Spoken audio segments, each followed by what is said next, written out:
first of all, could you briefly introduce yourself? Okay, my name is Alexandra and I'm from Toronto, and I've been back from Korea for about 4 months now, and my boyfriend and I were living in Korea and teaching English there for about just under 2 years.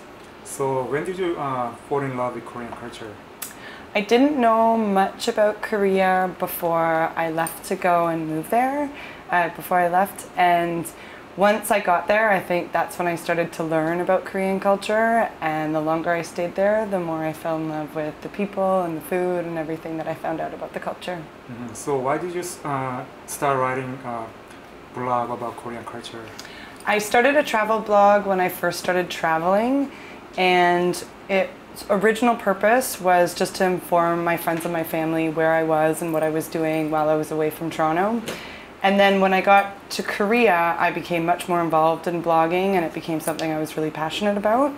So I ended up doing it not only to keep everybody in Toronto informed, but also to help other people that were traveling in Korea, to let them know about things that we did and places that we went to, and give them directions to places and recommendations on good restaurants and good cities to go and visit.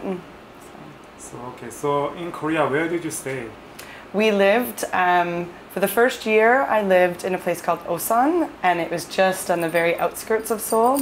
And then the second part of it, we moved to Arirang. Mm-hmm. So mostly in Seoul the whole time. So what was the most memorable event or things that you did in Korea? Through blogging, I became involved with something called the Korea blog, and this was done through the Korean government, and what it did was it handpicked a bunch of bloggers. Some of them were living outside of Korea, but we were obviously in Korea. And by joining that organization, I got tons of different opportunities that were opened up to me.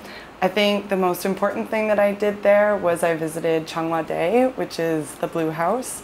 And that's where the Korean government and where the president lives there.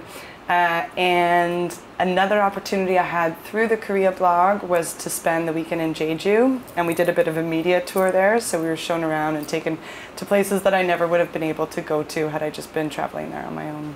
Mm-hmm. So how was Jeju? Amazing. I was actually lucky enough to go twice. Once I went with the Korea blog, and then once my boyfriend and I went to explore together, and it's a beautiful, beautiful place. Mm-hmm. So what was your initial reaction when you first actually arrived there? I was scared. I was very scared.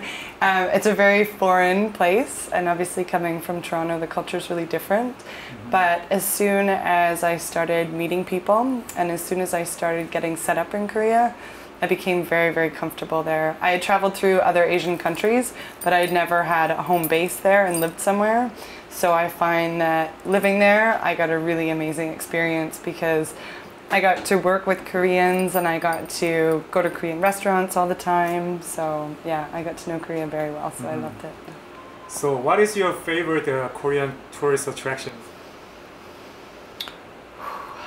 Maybe going to Busan was my favorite place, because again, the Korean food was a big pull. I really enjoyed the Korean food there.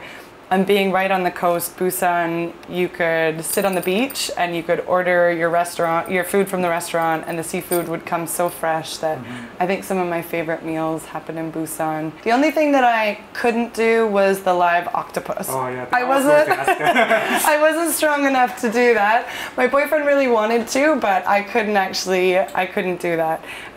But other than that, I was really brave in Korea. When I got there, I didn't even really like spicy food that much. And obviously being there for a year and a half, almost 2 years, you get accustomed to the spicy food. Mm-hmm. So now I come to Toronto and I'm in a restaurant and I think, oh, that's not spicy at all. So yeah, I think the food, that was a good part. So after returning to Toronto, have you met many non-Koreans falling in love with Korean culture? Well, because I've had an introduction to somebody at the Korean consulate, because I've had an invite to certain events, I feel like now I'm getting to know the Korean culture within Toronto. So yes, I am learning that there's lots of people in Toronto that are really passionate about Korea as well. I'm not the only one. Mm-hmm. I think just what an amazing experience it was that I was able to go to Korea and experience the things that I did. And I just really look forward to experiencing as much of Korea in Toronto as I did when I was living in Korea. Mm-hmm.